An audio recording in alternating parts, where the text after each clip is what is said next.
Tervetuloa tutustumaan jokaisen suomalaisen unelmaan. Joka on mikä? No, omakotitalo. No niinpä tietenkin. Omakotitalo, oma pieni piha, oma lupa, oma tupa. Juuri näin. No niin. Tervetuloa Vihdin Sepän pihaan.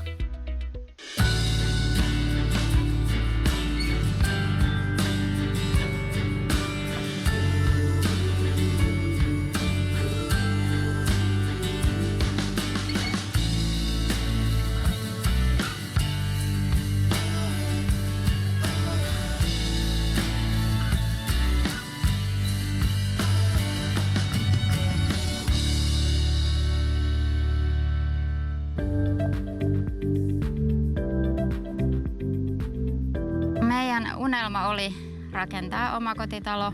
Tuo iso keittiö ja sinne iso ikkuna. Avarat sisätilat.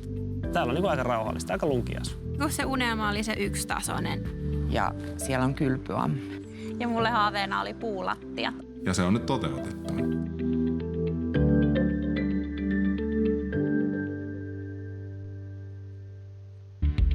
Perttu, mikä sun mielestä tässä alueessa on niin kuin erikoista, jos sä vertailet? No, tässä on rakennettu niin monta kohdetta samaan aikaan ensinnäkin. Eli täällä on tapahtunut ihan hirveästi. Ja sitten nämä tontit on aika pieniä, mihin mahtuu pieni talo ja pieni piha. Ja siinä on aika paljon niinku miettimistä, että tiedätkö, että mitä tulee minnekin. Että sä saat kaikki ne sun haluamat jutut siihen pieneen tilaan. Tiedätkö, mikä mulla on tässä semmoinen fiilis jännä tuli? Että tää on vähän niin kuin nykyajan rintamamiestalo kyllä. Että siinä on paljon samaa, että silloin rakennettiin suht samannäköisiä taloja yhtä aikaa pienelle alueelle ja siitä muodostui se yhteisöllisyys. Ja näissä pihoissakin on samanlaisia asioita. Täällä näkyy aika paljon tuollaista hyötyviljelyä. On hedelmäpuita ja mansikkaa ja raparperia ja kaikkea tuollaista, mikä nyt on tosi trendikästä, kun ihmiset haluaa viljellä itse, nähdä kasvun ihmeen ja syödä puhdasta ruokaa. Tämä on mun mielestä tosi sympaattinen tämä alue. No nimenomaan, ja tästä tulee se yhteisöllisyys. Mutta mitä sä haluaisit löytää täältä? Haluaisin löytää omaperäisiä ratkaisuja ja sit persoonallisia juttuja. Se on tärkeää. Hei, mä luulen, että niitä löytyy, koska mä lähden nyt katsoa semmoista persoonallisuutta kuin älytalo. Mä käyn tutustua siihen. Saatko sieltä sitä? No, mä toivon, että saa. Että se on niin älykäs. Mahtavaa. Mä lähden etsiä kunnanjohtajaa. No sieltä sä älykkyys. Se on varma. Noniin. Jahas, täällä onkin jo pelit käynnissä. Terve. Morjesta, Petri. Perttu, morjesta. Joo. Krista. Joo, Perttu, morjesta. Petankit menossa ja älykoti valmiina. Kyllä. Kyllä. Sellainen pieni projekti ollut. Mä oon semmonen teknonörtti niin sanotusti, että kaikki tämmönen uusi ja tekniikkaan liittyvä niin kiehtoo. Että me haluttiin semmoista arjen helppoutta jokapäiväiseen elämiseen. Minkälaista kaikkea älyä sinne kotiin saa tungettua nyt sitten? No ehkä meille tärkein on tuossa noin niinku turvallisuusaspekti, että on noin esimerkiksi älylukot tuossa. Joo. Heti tuossa etuovessa, itse asiassa kaikissa ovissa. Ja Sitten on pientä valonohjausta. Kyllä mä sanon, että tuo älylukko tuossa ovessa on niin mulle henkilökohtaisesti semmoinen ihana asia. Nyt ei niitä avaimia tosiaan tarvitse niin murehtia, että aina pääsee sisälle. Eikä tarvitse murehtia, sit kun me ollaan lähetty jonnekin, niin voidaan puhelimella katsoa, että no pistettiinkö me ne ovet lukkoon, että onko se lukossa ja onko hälyttimet päällä. älytalo on niinku turvallinen, Helppokäyttöinen, energiatehokas. Sitten jos alkaa mietityttää se joku asia, että jäikö se nyt päälle tai ei, tai mikä siellä on nyt menossa, ja sä voit sulkea sen sieltä. semmoinen varmuuden tunne. Varmuuden tunne, toi on oikea sana sille. Älykodin lisäksi teillä on täällä kotona niin rakennettu tämmöinen erittäin hieno niin kuin petankikenttä. Joo, eli mä oon siellä 2014 aloittanut harrastaa aktiivisesti ja sitten yritän kierrellä ainakin SM-kisat per vuosi. Nyt kun pääsee tästä rakentamisesta niin sanotusti eroon, niin kerkee taas varmaan kiertää vähän enemmänkin. Tämä on haasteen paikka, koska jos mä pääsen SM-tason kaveriin vastaan pelaamaan petankia, niin pistetäänkö pelit pystyyn? Totta kai pistetään pelit pystyyn. Ja tässähän pitää olla aina panos. Mikäs se olisi? Tehdään niin, että jos voitat, niin pääset, kun mulla on grilli kuumana, niin saat aina tulla vapaasti grillille. Jos voitan. Noniin, tää on diili. Oot sä joskus ennenkin heittänyt? Tässä on koko kesän grilliruuat tarjolla. Ai, paineita tulee kyllä nyt. No voi meitä.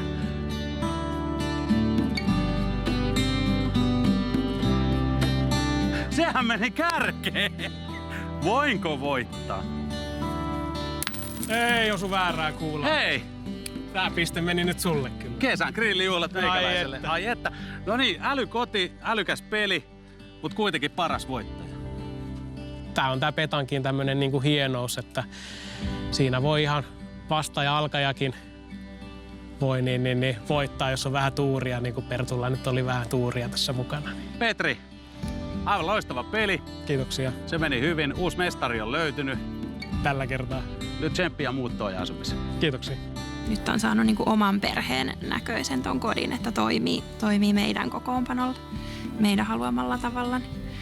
Odottaa sitä, että nyt pääsee oikeasti sit tosiaan asumaan ja elämään tässä.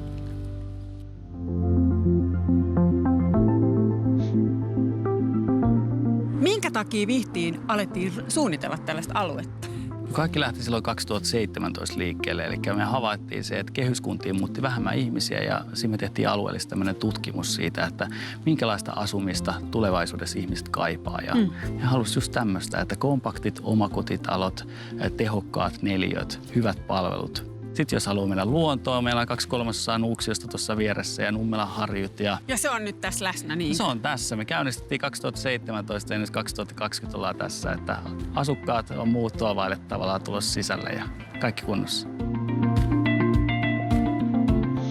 Miten tämä Sepänpiha eroaa muista Vihdin asuntoalueista? Kyllä se varmaan lähti siihen rakentamisesta, että me ensinnäkin tehtiin tosi kevyet kaavamääräykset tälle alueelle ja sitten rakentaminen tehtiin tälle yhteisöllisesti. Se tarkoittaa sitä, että kunta oli tämmöinen fasilitaattori ja asukkaat yhdessä pääsivät suunnittelemaan, että miten se rakentaminen toteutetaan. Että kaikki pääsivät vaikuttaa siihen lopputulokseen. Millainen ihminen on vihtiläinen? No kaikkia vihtiläisiä mä en tunne, mutta kyllä me halutaan kuntana tarjota niin kuin aktiivisille ihmisille loistavat puitteet asua, elää täällä kunnan alueella. Pidätte huolta asukkaista? Kyllä, että täällä pystyy asua hyvää, turvattua elämää. Se kuulostaa kyllä ihanalta tänä päivänä. Se on semmoinen, että mitä kannattaa kyllä niin kuin tavoitella. Tiedätkö, mikä mua kiinnostaa kuitenkin? Kuinka monta kertaa sä oot vetänyt noin portaat ylös? Ja kyllä mä oon muutaman kerran käynyt silleen, että... Aika vakuuttavaa.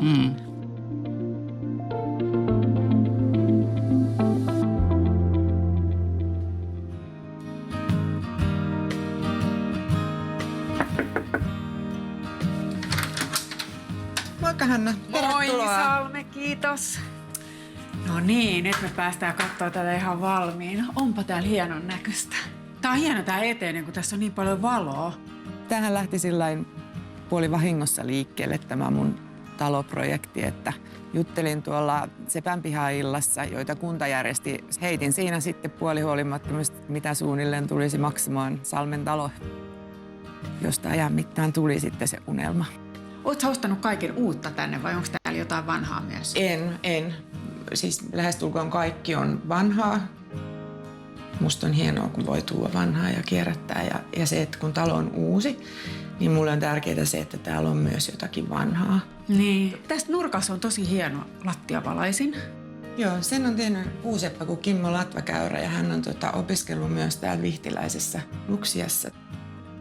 Tulee varmaan kaunis valo, kun tulee ylös alas, mutta sitten se, mikä tulee vaakaan, niin on niin kuin lämmit valo, kun se tulee tuon puun läpi. Ja mun toiveita tässä talon suunnittelun aloitusvaiheessa oli, että on paljon valoa, isot ikkunat, iso terassi ja talo on vihreä ja siellä on kylpyammu.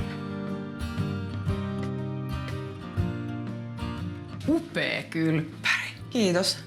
Täällä sulla on ammeet ja kaikki. Tosi hieno löylyhuone, siis todella upeat leveistä lankuista tehty noin lauteet ja mustat seinät, hiilen mustat, tulee oikein semmoinen, toi on tosi kaunis. Ootko kova saunoa? En vielä. Okei, eli susta on tulossa saunamestari. Toivottavasti. Mahtavaa. Okei, ja sitten me tullaan tänne olohuoneeseen. Mä huomaan, kun me kuljetaan täällä, että sun lempiväri on vihreä. Joo, se oli vähän lähtökohta koko talon rakentamiselle. Vihreä on kulkenut mun matkassa tosi pitkään jo vuosikausia ja se on aina vaan mun suosikki ja lempiväri. Silloin vihreä väri on myös semmoinen tietyllä tapaa rauhoittava väri, joka ei ole yhtään huono asia.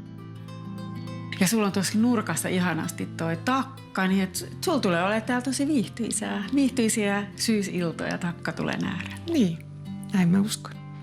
Ja mä uskon, että tästä tulee koti.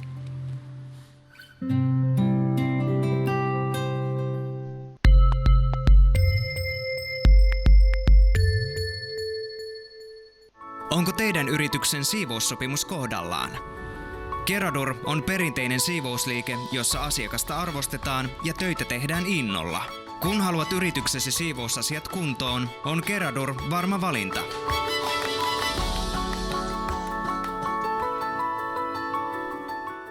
Suojaudu koronavirukselta. Pidä turvaväli. Pese kädet usein. Tartuntaketjut katkaistaan yhdessä.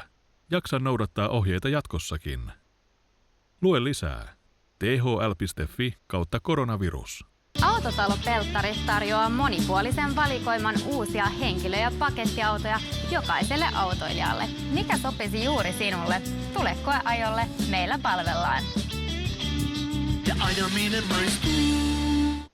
Väsyneet jalat, suonikohjuja, huono verenkierto, surkastuneet lihakset. Tunnetko terveytesi heikentyneen kipujen ja liikkumattomuuden takia? Unohda huolesi ja ala nauttia elämästä Vibrolexin avulla. Vallankumouksellinen tärinää ja akupainantaa yhdistävä laite auttaa sinua rentouttamaan, vahvistamaan ja nuorentamaan jalkojasi. Aktivoi verenkiertoa, kiinteytä lihaksia, helpota kipuja ja vähennä stressiä. Tunne kuinka saat uutta energiaa. Laitteen salaisuus on sen akupainantapäät, jotka ovat jalkapohjan muotoiset ja painelevat jalkapohjan hermoja sekä sen patentoitu tärinätoiminto, joka auttaa helpottamaan kipuja, parantaa verenkiertoa ja kiinteyttää lihaksia. Vibrolexin avulla voit helpottaa kipuja ja kiinteyttää kehoa lähtemättä lainkaan kotoasi. It's a wonderful massage and the vibration coming up through your legs. You can just feel the circulation increasing. It helped me to keep my muscles in shape. It helped me with my joints and made me feel really good. Kaukosäätimen ansiosta voit valita joko kevyen rauhoittavan tai voimakkaan ja virkistävän hieronnan nousematta lainkaan sohvalta. Ihanteellinen sekä miehille että naisille, ikään katsomatta. Voit käyttää sitä TV:tä katsoessa, toimistotöitä tehdessä tai milloin itse haluat, kotona tai toimistolla. Laitat vain jalkasi laitteelle, käynnistät ja rentoudut. Se on kevyt, helppo käyttää ja säilyttää. So perfect for a pregnant woman. This allows me to keep my muscles toned even while sitting in my own home and relaxing. It makes me feel really young and active. Kivuliaita hoitoja, jatkuvia kuntoutuksia, helpota kipuja, paranna verenkiertoa, vahvista jalkojasi ja elvytä ja virkistä kehoasi vaivattomasti Vibrolexillä. Soita nyt ja tilaa Vibrolex uskomattoman edulliseen hintaan. Saat laitteen mukana kaukosäätimen ja kattavat käyttöohjeet, jotka sisältävät harjoitusoppaan. Toimi heti, sillä tuotteita on rajallinen määrä. Soita ja tilaa jo tänään. Yksin oikeudella valituilta paloilta.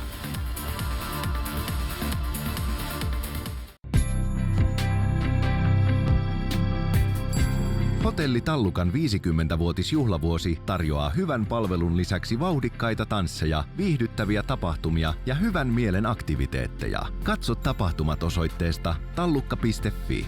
Tervetuloa mukaan viihtymään. Tallukka tekee hyvää. Alfa TV on aktiivinen myös sosiaalisessa mediassa. Käy tykkäämässä meistä Facebookissa ja Instagramissa. Voit kommentoida päivityksiämme ja saat myös ajankohtaista tietoa tulevista ohjelmistamme.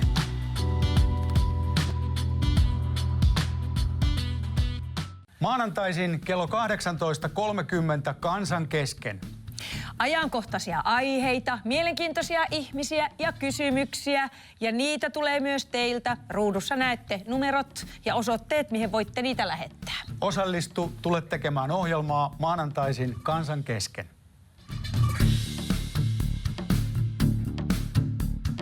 Kansan kesken. Tervetuloa katsomaan aivan uutta televisio-ohjelmaa nimeltä Maailmaa pelastamassa. Meillä on siinä yksi ainut tarkoitus ja se on ratkaista ympäristökriisi. Ja ensimmäisessä jaksossa meillä on mukana Risto Isomäki, Sini Harkki ja Leo Stranius. Jokaisessa jaksossa on mukana professori Eero Paloheimo, jonka olohuoneessa tämä keskustelu käydään. Elikkä Maailmaa pelastamassa perjantaisin kello 21. Tervetuloa mukaan.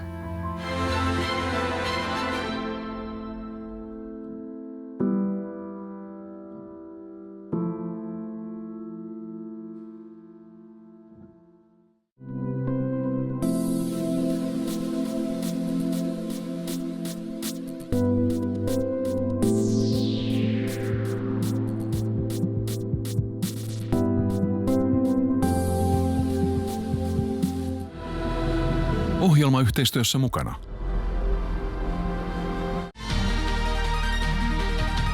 Ken on heistä kaikkein kaunein. 8 kuukauden koulutus on saatu päätökseen ja on aika valita uusi kauniisti itsevarma Miss Suomi.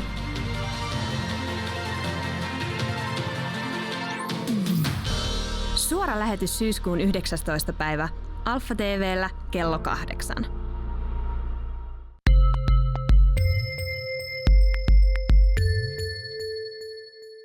Hei, te olette suunnitellut tämän, mutta teitä on 2. Minkälainen työnjako teillä on ollut tässä? No mä oon tämän kohteen pääsuunnittelija, mutta sitten yhdessä Tiinan kanssa ollaan arkkitehtitiimi. Okei. Minkälaisen ohjeistuksen te saitte, kun tätä ryhdyttiin tekemään?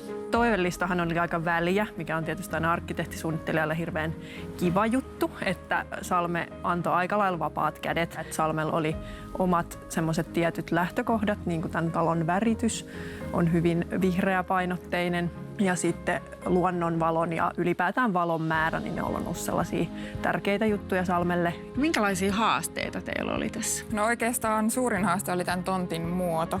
Joo. Eli aika lailla tämmöinen melkein kolmionmallinen pieni tontti. Ja sitten taas naapurirakennukset ihan lähellä, niin siitä tuli tämä L-muotokieli tälle talolle. Ja sillä oikeastaan saatiin tämmöinen suojaisa sisäpiha sitten tänne myös. Mikä sun mielestä tässä projektissa oli kaikkein parasta? No varmaan se, että Salme antoi meille aika vapaat kädet tähän suunnitteluun, että on päässyt revittelemään. Ihana. Ja mikä sun mielestä tässä onnistui kaikkein parhaiten? Mikä on niinku semmoinen helmi, mistä on iloinen? No kyllä se varmasti on se sauna, että se on semmoinen kruunu. Mäkin tykkäsin siitä tosi paljon.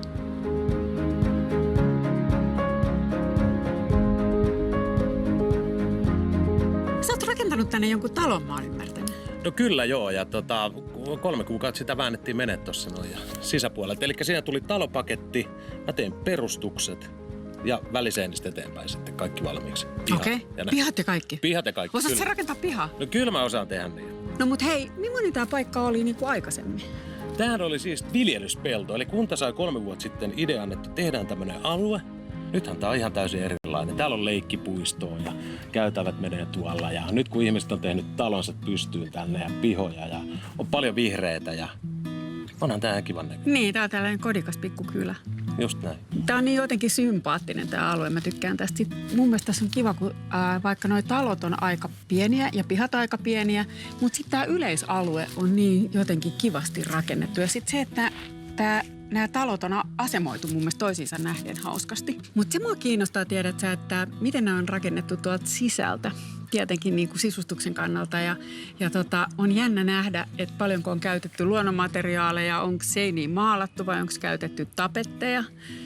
Onko kodikasta vai onko vielä vähän semmoista arkailevaa, kun ei olla asuttu niin kauan? Ja näkyykö persoonaa? Onko kerroksellisuutta? Tietenkin niin kuin se, että kuinka toimiva se koti on, koska siitähän kaikki lähtee. Että jos sä lyöt joka päivä jalkas samaan paikkaan tai sun vaatteet ei mahdu kaappeihin tai eteisessä on 47 paria kenkiä, jolle ei ole kotia, niin se on hankalaa. Otetaan vielä kerran. Tää on hienon näköinen kuvio. Ja siitä lähtee ja... Yes! Loistavaa.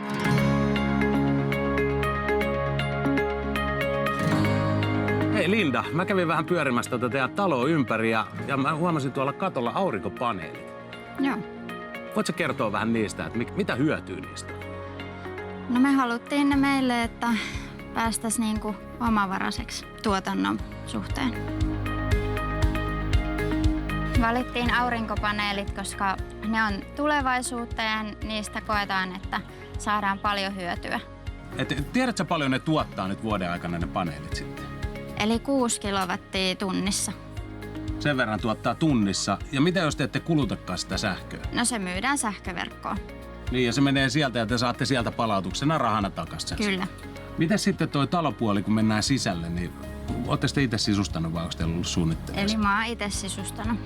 Toki ollaan sitten yhdessä miehen kanssakin pohdittu, mutta meillä on mennyt aika yksin nämä sisustukset. No mutta sisustukset on valittu ja pihat on tehty valmiiksi. Ja miten te päädyitte muuten, kun sanotaan, että täällä on aika rajallinen määrä, tämä neliömäärä näissä taloissa, niin miksi te halusitte vähän niin kuin pienemmän, mitä ehkä normaali suomalainen perhe rakentaa? Se on paljon energiatehokkaampi.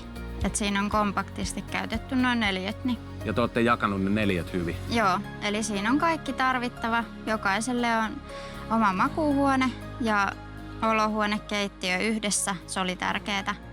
No meidät sai muuttaa Sepän pihaan tää sijainti. Että tää on ihan mieletön, kun tässä on nämä palvelut tosi lähellä ja silti saatiin hyvältä paikalta edullinen tontti. Ja sit mä kattelin, teillä on poreammetta täällä. Joo. Onko teillä iso perhe? Meillä on 4-henkinen perhe. No niin, eli aktiviteettia pitää olla ja koripallokori pihassa ja näin. Joo. Meidän talossa on ihanaa ulkoporeallas ja piha, jolla voi harrastaa kaikkia mukavia lajeja. Kuinka innolta odotatte perheen kanssa muuttua? No ihan super. Ihan todella. Mä luulen, että mä menen kyllä tuohon porealtaaseen istuun ja otan skumppalasin käteen. Ja perhe seuraa varmaan perässä. Neliöt on otettu haltuun, sisustukset on tehty, pihat on laitettu kuntoon ja seuraavaksi sit hypätäänkin sitten asumaan. Kyllä. No mut hei, nyt mä toivotan onnea ja menestystä uuteen kotiin. Kiitoksia.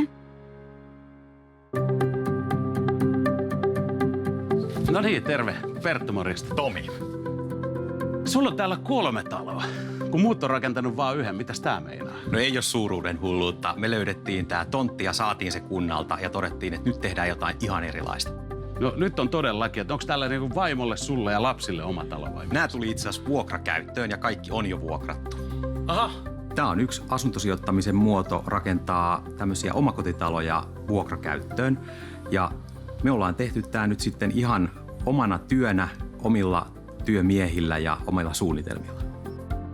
No kun mä kävelin tänne näin, niin nämä kaikkihan on tehty siis puusta pelkästään. Täällä ei ole betonia missään. Totta, nämä on ihan perinteisellä rossipohjalla rakennettuja puutaloja. Hei, nyt mä haluan nähdä kyllä sisällä. Mennäänkö kurkkaan? Mennään katsomaan. Tervetuloa. Okei, kiitos. Luonnon materiaalia tosiaan. Oho, täällä onkin onks lankkulattia? Kyllä. No sen näkee kyllä, se on siistin näköinen. Ja avaraa tilaa. Joo, tää on hyvin muunneltava pohja. No tässä on mietitty vähän tämmöistä elinkaarimallia, että tässä voi asua hyvin erityyppisissä elämäntilanteissa. Tätä voi käyttää ihan yhtenäisenä tupakeittiönä tai sitten jakaa tämmöisellä seinäkkeellä esimerkiksi tai huonekaluilla niin, että saadaan tonne erillinen huonetila. Okei, ja sitten seinää muokataan sitten sen mukaan, että halutaanko sinne isompi olkkari tai halutaanko se yötila tai muuta vastaavaa. Joo. Ja minkä takia sä haluaisit tehdä luonnonmukaisista materiaaleista nämä talot? No tässä on tietenkin ajatuksena myös se, että nämä on mahdollisimman pitkäikäisiä ja huoltovapaita rakennuksia. Luonnonmateriaalit on oikea valinta ihan monestakin syystä. Et ensinnäkin niin monet vuokralaiset arvostaa sitä, että tämä on varmasti terve ja turvallinen asua. No nyt nämä talot on tässä tontilla niin kuin tämmöinen kolmion muodossa. Miksi sä sijoittelit nämä näin tähän? No tässä on ensinnäkin tämän ympärillä on pari vähän isompaa tietä, niin me saatiin nyt ikkunapinnat tänne sisäpihan puolelle.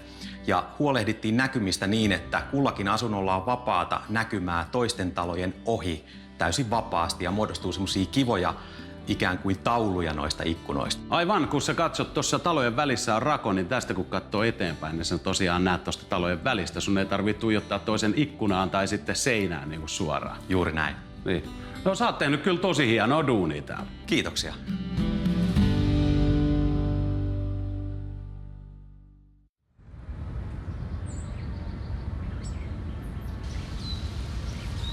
Se on kyllä niin kaunis ja hieno. Näyttää niin kuin se kohta tulisi tuolta syliin.